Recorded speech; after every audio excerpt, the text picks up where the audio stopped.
Good morning, all my wonderful friends here from cold Kentucky. It's my privilege to be with you this morning again and just to open the warm Word of God. I know that in the Word of God there's fire, there's life, there's strength, there's power, there's healing, there's deliverance, there is freedom, and there is above all God Himself. You know, like I said before, I see the Word of God as a door where we go into His presence, you know, and we learn from Him.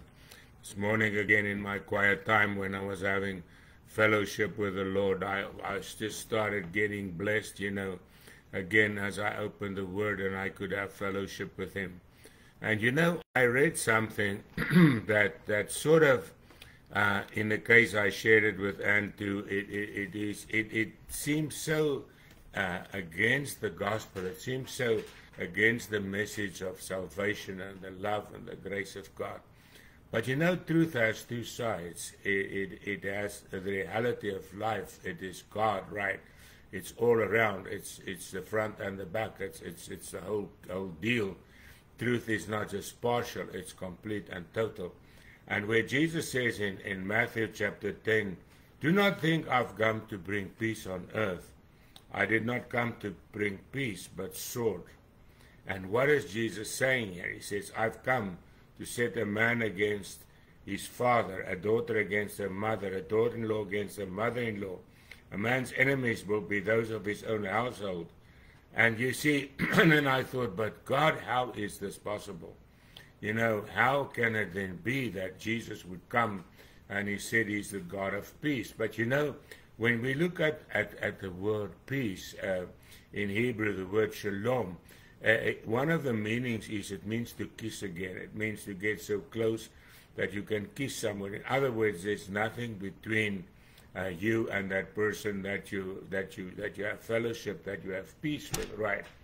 Now the thing is, there's one thing that we must remember, that God and the devil is two opposites. Light and darkness is two opposites. Righteousness and unrighteousness is two opposites, you know. There can never be peace between God and the devil. There will never be peace with light and darkness. They cannot mix. Where there's light, there cannot be darkness, right? And so there can never be a mixture of righteousness and unrighteousness, because the righteousness would be contaminated by unrighteousness. And God is pure and holy and good. And that is why He says, you know, that unless a man is born again, he cannot get into the kingdom of God. Now we know that the kingdom of God is at enmity with the kingdom of darkness. And the Bible says if you want to be the world's friend, you are God's enemy. But now the opposite is also beautifully and wonderful true. And that is when you get a friend of God, when you get a child of God, you're an enemy of the world. That's why in the same chapter Jesus talks about it. He says, in the world you will have tribulation. He says, why? Because the world is against God, right? And he says, what he writes here, he says, you will be brought before governors and kings for my sake as a testimony to them. But when they deliver you up, don't worry how you should speak, for it will be given to you in that hour what you should speak. For it's not you that speak, but the Spirit of your Father that's in you. Now, what is he talking about here? He's talking about the enmity that was there in the beginning before man was even created. Because the devil fought against God. He tried to be God in heaven, right? He said, I will go up and I will take over God's throne. But of course he was not God, and God kicked him out, right? Now, so that enmity that was between the devil and God has flown over into man. When man decided to reject God, like the devil rejected God and accept the devil, what happened? Man rejected righteousness and accepted unrighteousness, right? And now we find that Adam and Eve was now separated from God. God put them out of the garden where His eternal presence was, right? He put an angel there, two angels with flaming swords, the Bible says, to guard the entrance, right?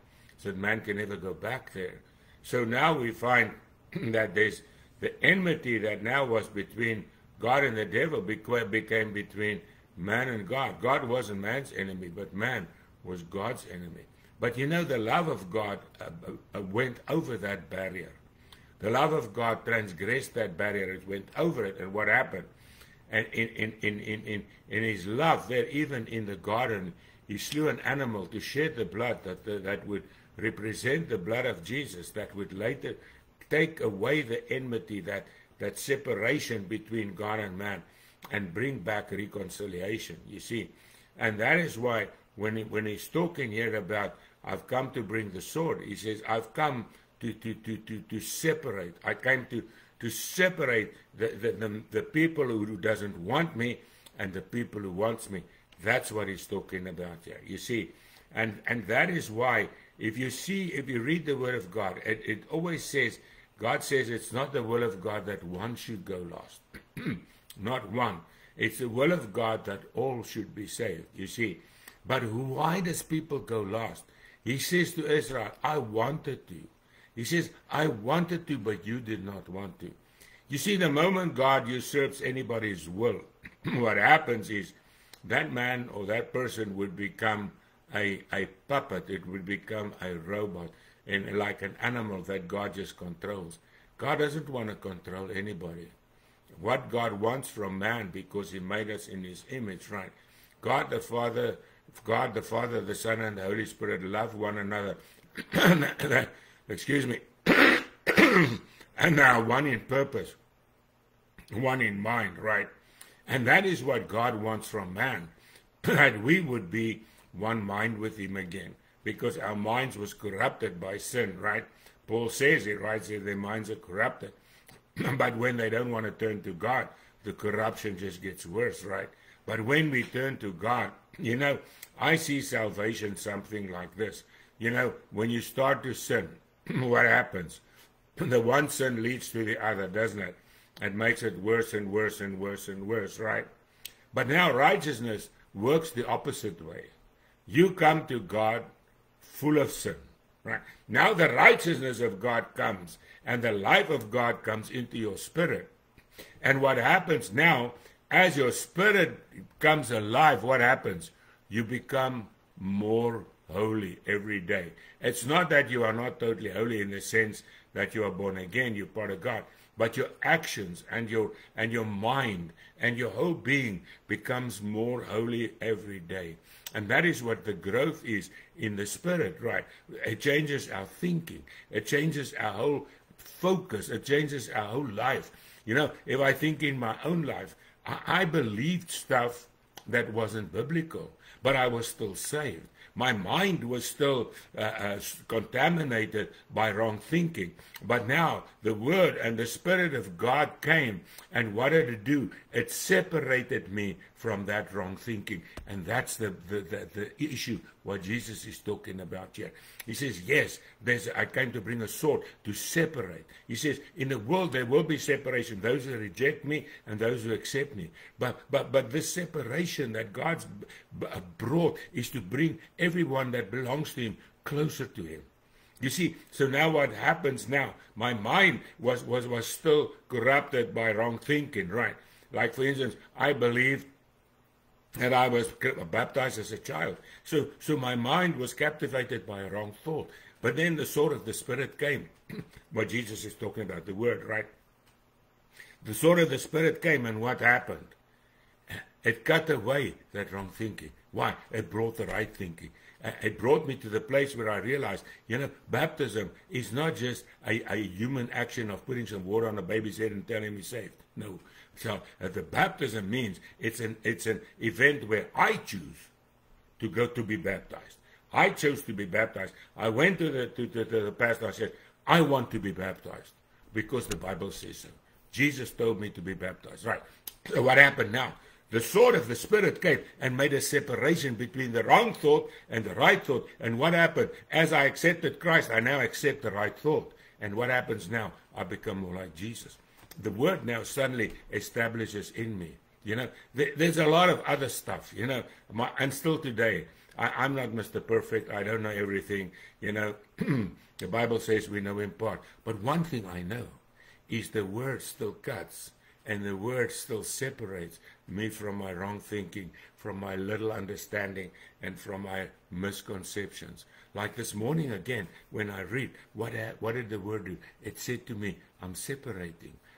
I'm separating you from me so that you can be like me. And you see, that's what the sword of the Spirit does. It separates between the profane and the holy.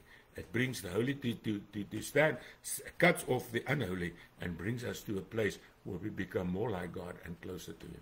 Now, there's a lot more, but that for now, I believe it's enough. Our time's up. So, my friends, don't worry about the separation. Don't worry about the sword. It cuts off the junk, and it brings forth the glory of God. And Father, I thank you this morning for this amazing privilege of knowing that there's a sword, the sword of the Spirit, the Word of God that separates.